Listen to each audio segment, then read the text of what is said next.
मैं भारत को भारतीयता की मान्यता के आधार पर फिर से खड़ा करना चाहता हूं, उस काम में लगा हूं। तो मैं आपको आपकी जिंदगी के लिए छोटे छोटे कुछ 4 नियम बताना चाहता हूं, और ये 4 नियम का पालन आप सब करिए। मैं आपको विनम्रतापूर्वक लेकिन विश्वास से कहता हूं कि ये 4 नियम का जो भी पालन करेगा, जिंदगी में बीमारी और रोग उसको कभी आएंगे नहीं। आप भी अगर ये पालन करेंगे तो बहुत अच्छा होगा। मैं भी करता हूं मेरे जीवन। मैं पिछले 15 वर्षों से योग प्राणायाम करता हूं, उसके साथ कुछ नियम मैंने बनाए हैं, वो नियम का पालन करता हूं और वही नियम आपको बताना चाहता हूं। स्वामी जी पालन करते हैं, मैं करता हूं, हमारे लाखों योग शिक्षक करते हैं, और इन नियमों का पालन करने से हमको इतना लाभ हुआ है कि कभी बीमारी आती नहीं। 15 साल से मैंने हर बार मेरा बीपी चेक किया, नॉर्मल है, शुगर नॉर्मल है, ट्राइग्लिसराइड्स नॉर्मल है, कोलेस्ट्रॉल नॉर्मल है। पिछले 15 साल में कभी सर्दी जुकाम भी नहीं हुआ, गला भी नहीं बैठा, कभी हॉस्पिटल नहीं देखा, कभी डॉक्टर के पास नहीं गए, क्योंकि जरूरत नहीं पड़ी। और वो जरूरत नहीं पड़ी क्योंकि हम निरोगी हैं, स्वस्थ हैं। ये निरोगी और स्वस्थ होने के लिए आयुर्वेद की एक छोटी सी जानकारी आपसे मैं शेयर करना चाहता हूं। आयुर्वेद में ये कहा गया है कि किसी भी व्यक्ति को निरोगी होना है, रोग मुक्त होना है, तो अपने जीवन में 3 बातों का ध्यान रखे। अपना वात, पित्त और कफ, तीनों का संतुलन रखे। वो 3 तरह के दोष हैं हमारे शरीर में, वात, पित्त, कफ। आपने सुना होगा, ये त्रिदोष आधारित शरीर है। जब वात बहुत बिगड़ जाता है तो 80 से ज्यादा रोग आते हैं। जब पित्त बहुत बिगड़ जाता है तो लगभग 46 से 50 रोग आते हैं, और जब कफ बिगड़ जाता है तो 28 रोग आते हैं, और वात, पित्त, कफ तीनों बिगड़ जाएं तो 148 रोग आते हैं। सर्दी, खांसी, जुकाम से लेकर और कैंसर तक जो आखिरी रोग माना जाता है, ये सब वात, पित्त, कफ के बिगड़ने का खेल है। तो इस देश के आयुर्वेद चिकित्सा के सबसे महान लोगों में से कुछ नाम आप जानते हैं, जैसे चरक ऋषि, जैसे सुश्रुत ऋषि। ऐसे एक ऋषि हुए बाघभट्ट। बाघभट्ट ऋषि ने एक पुस्तक लिखी है, उसका नाम है अष्टांग हृदयम, और एक पुस्तक लिखी है, उसका नाम है अष्टांग संग्रहम। इन दोनों पुस्तकों में उन्होंने 7000 नियम बताए हैं।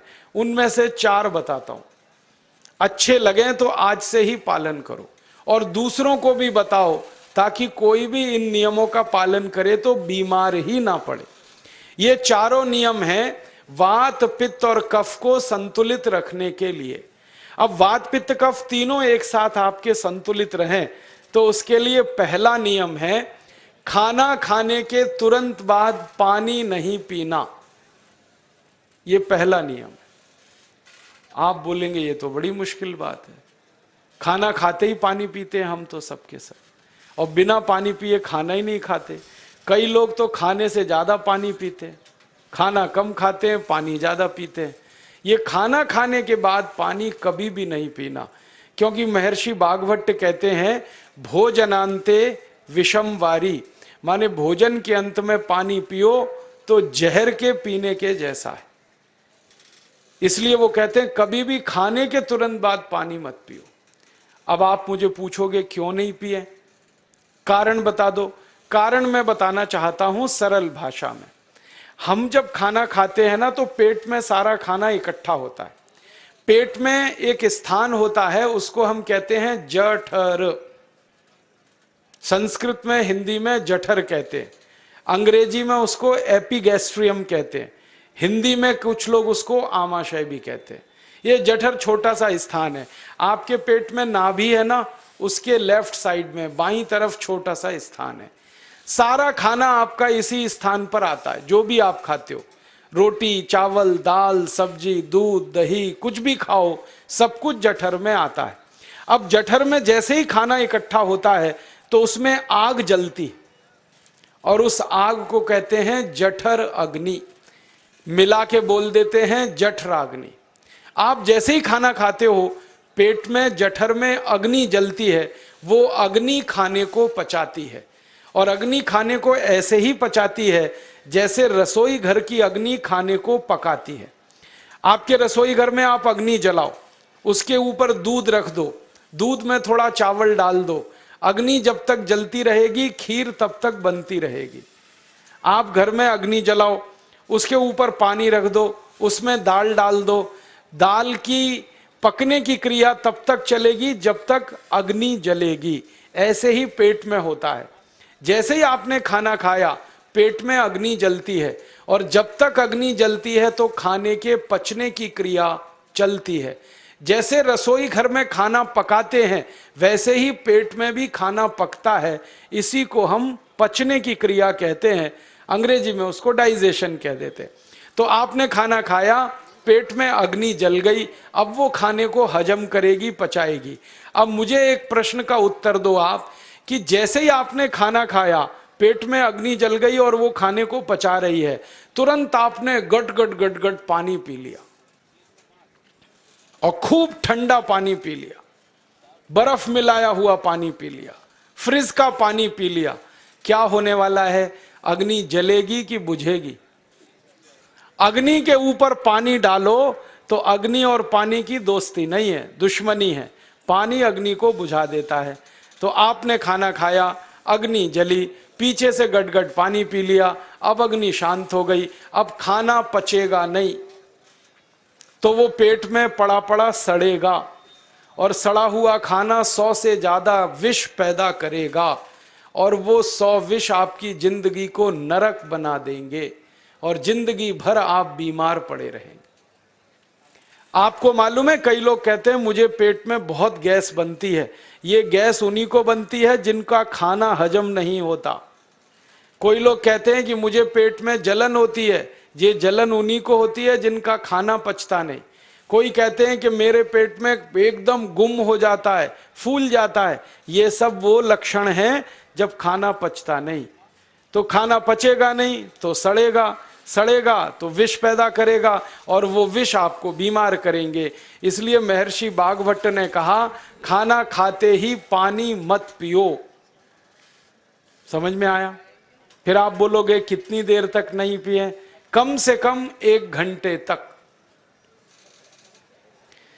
1 घंटे बाद पानी पियो। आप बोलोगे जी 1 घंटा क्यों? ये जो अग्नि जलने की क्रिया है ये लगभग 1 घंटे तक ही चलती है पेट में, उसके बाद अग्नि अपने आप शांत हो जाती है, उसके बाद पानी पी लो।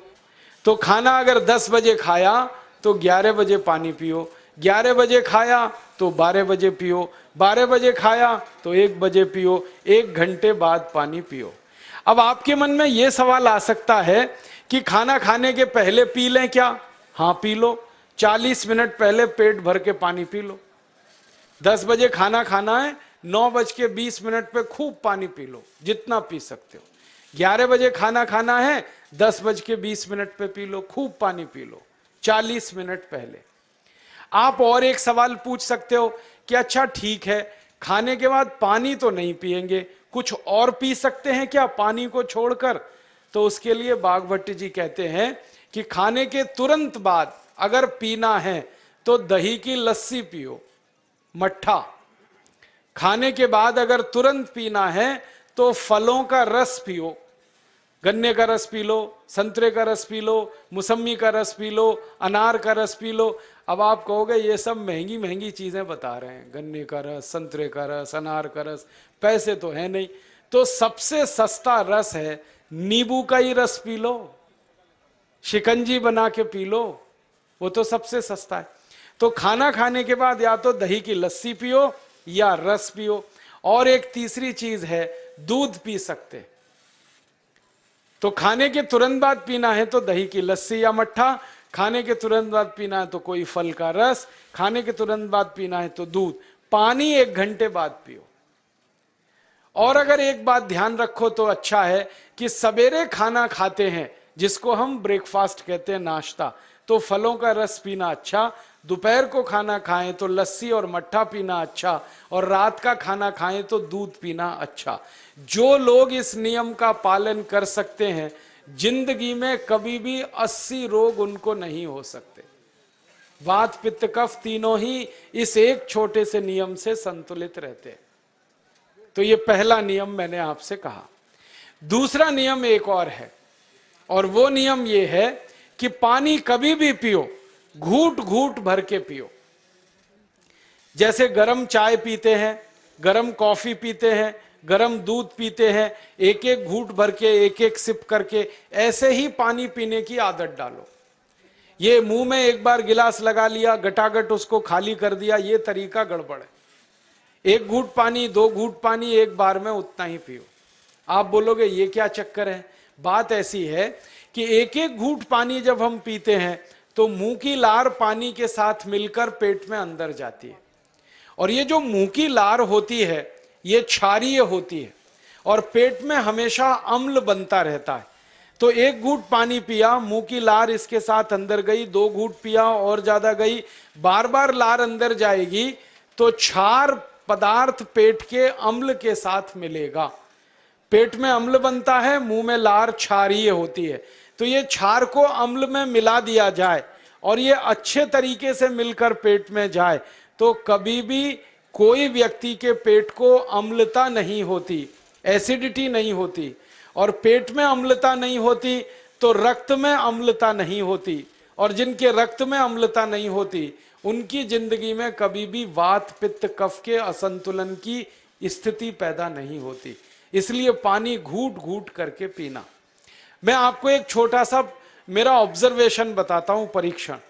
आप भारत देश में या दुनिया में कहीं भी जाओ, मनुष्य को छोड़कर पशु पक्षियों को देखना शुरू करो, वो पानी कैसे पीते। किसी चिड़िया को पानी पीते हुए देखो, किसी पक्षी को पानी पीते हुए देखो, वो चोंच के एक बूंद ही के बराबर ही पानी उठाता है। एक बार में एक बूंद पानी लेगा, फिर थोड़ी देर चोंच चलाएगा, फिर पिएगा, फिर दूसरी बूंद लेगा, फिर चोंच चलाएगा, फिर पिएगा, फिर तीसरी बूंद। एक एक बूंद पक्षी पानी पीता है। कुत्ते को पानी पीते हुए देखो, चाट चाट के पानी पीता है। शेर को पानी पीते हुए देखो, चाट चाट के पानी पीता है। जितने जानवर चाट कर पानी पीते हैं, जितने पक्षी एक एक घूंट पानी पीते हैं, किसी भी पक्षी और किसी भी जानवर को डायबिटीज नहीं है, किसी को अर्थराइटिस नहीं है, कोई पक्षी ओवरवेट नहीं है, कोई पशु ओवरवेट नहीं है। वो सब स्लिम और ट्रिम है, क्योंकि वो इतने होशियार हैं कि पानी चाट के पीते हैं या घूट घूट करके पीते। अब मुझे ये हैरानी होती है कि ये पशु पक्षियों को कौन सिखाता है? वो अपने जन्म से ये ज्ञान सीख के आते, उनका कोई गुरु नहीं है, उनका कोई विद्यालय नहीं है, उनके कोई प्रशिक्षण शिविर नहीं लगते, फिर भी उनको इतनी अकल है कि पानी घूट घूट पीना। और हम ये मनुष्य जिनके इतने गुरु, इतने विद्यालय, इतने कॉलेज, सीखने वाले, सिखाने वाले, और हम मूर्खों के मूर्ख गटागट गटागट पानी पीते रहते। तो पानी पीने का तरीका बदल दो, घूट घूट भर के पानी पियो। ये दूसरा नियम है। तीसरा नियम है कि जिंदगी में कितनी भी प्यास लगे, ठंडा पानी कभी मत पियो। बर्फ डाला हुआ पानी, फ्रिज में रखा हुआ पानी, वाटर कूलर का पानी जिसका तापमान बहुत कम है, ये कभी मत पीना। क्यों? क्योंकि शरीर आपका गर्म है और पानी ठंडा है। अब होता क्या है वो मैं समझाता हूं सरल भाषा में। पेट तो गर्म है, अब इसमें ठंडा पानी डाल दिया आपने तो अंदर झगड़ा होता है। और झगड़ा क्या होता है? या तो पानी पेट को ठंडा करेगा या पेट पानी को गर्म करेगा। अगर पानी ने पेट को ठंडा कर दिया तो पेट के ठंडा होते ही हृदय ठंडा होता है, हृदय के ठंडा होते ही मस्तिष्क ठंडा होता है, मस्तिष्क के ठंडा होते ही आदमी ठंडा होता है, और आदमी ठंडा होते ही राम नाम सत्य होती है। आपको मालूम है जब शरीर ठंडा पड़ जाता है तो घर में भी नहीं रखते, निकाल के बाहर सड़क पे रख देते। जो घर आपने बनाया अपनी मेहनत से, शरीर के ठंडा पड़ते ही निकाल बाहर करते हैं उस घर में से, और फिर चिल्लाने लगते हैं लेके जाओ, जल्दी लेके जाओ, इसको जला के आओ। माने ठंडे शरीर की इज्जत नहीं है। तो ठंडा पानी क्यों पी रहे हो भाई? बंद कर दो। कोई जानवर ठंडा पानी नहीं पीता, कोई पक्षी नहीं पीता। तो आप ये ठंडा पानी पीना बंद करो, सादा पानी पीना शुरू करो। और गर्मी के दिनों में बहुत अगर आपको तकलीफ है तो मिट्टी के घड़े का पानी पी लेना, फ्रिज का और बर्फ का नहीं पीना। ये तीसरा नियम है। और चौथा और आखिरी नियम है कि आप सवेरे ही सवेरे जब सोकर उठते हो तो सबसे पहले पानी पियो। जैसे ही आपकी आंख खुल गई तो पहले 2-3 गिलास पानी पी लो, उसके बाद आप टॉयलेट में जाओ। उठते ही पानी पियोगे तो 2 फायदे हैं। पहला फायदा यह है कि पानी पेट में जाकर बड़ी आंत को साफ करता है, और जैसे ही बड़ी आंत की सफाई होगी पेट पे दबाव पड़ेगा और आप संडास घर में जाएंगे, 2-3 मिनट में पेट आपका साफ हो जाएगा। जिनका पेट सुबह एक बार में साफ हो जाता है उनकी जिंदगी में कभी रोग नहीं आता। इसलिए सुबह सुबह उठते ही पेट साफ होना जरूरी है। और उठते ही पानी पियोगे तो मुंह की जो लार है वो पानी के साथ मिलकर अंदर जाएगी। सुबह पेट में एसिड की मात्रा ज्यादा होती है, इसलिए लार का पेट में जाना बहुत जरूरी है। इसलिए सुबह उठते ही पानी पीना बहुत जरूरी है। ये 4 नियम हैं आयुर्वेद के। पहला नियम, खाना खाने के 1 घंटे बाद पानी पीना। दूसरा नियम, पानी को हमेशा घूट घूट भर के पीना। तीसरा नियम, कभी भी जिंदगी में ठंडा पानी नहीं पीना। और चौथा और आखिरी नियम, सवेरे उठते ही सबसे पहले पानी पीना। 4 नियमों का पालन जो भी अपने जीवन में कर सकता है वो वात पित्त कफ तीनों को संतुलित रख सकता है। और जिसका वात पित्त कफ संतुलित है उसके जीवन में बीमारी नहीं आती है, और जो बीमार नहीं पड़ते हैं वो स्वस्थ और तंदुरुस्त और सुखी रहते हैं। उनकी जिंदगी का खर्चा कम होता है और देश का भी बहुत सारा पैसा बचता है। आपको शायद मालूम है या नहीं, 1 साल में हम जब बीमार पड़ जाते हैं भारतवासी तो साल का करीब 6 लाख करोड़ रुपया हमारा खर्च हो जाता है उन बीमारियों का इलाज करने में। दोस्तों, सबसे पहले तो चैनल सब्सक्राइब करें, फिर लाइक, कमेंट और शेयर करें। और हाँ, हमारा एंड्रॉयड ऐप डाउनलोड करना ना भूलें।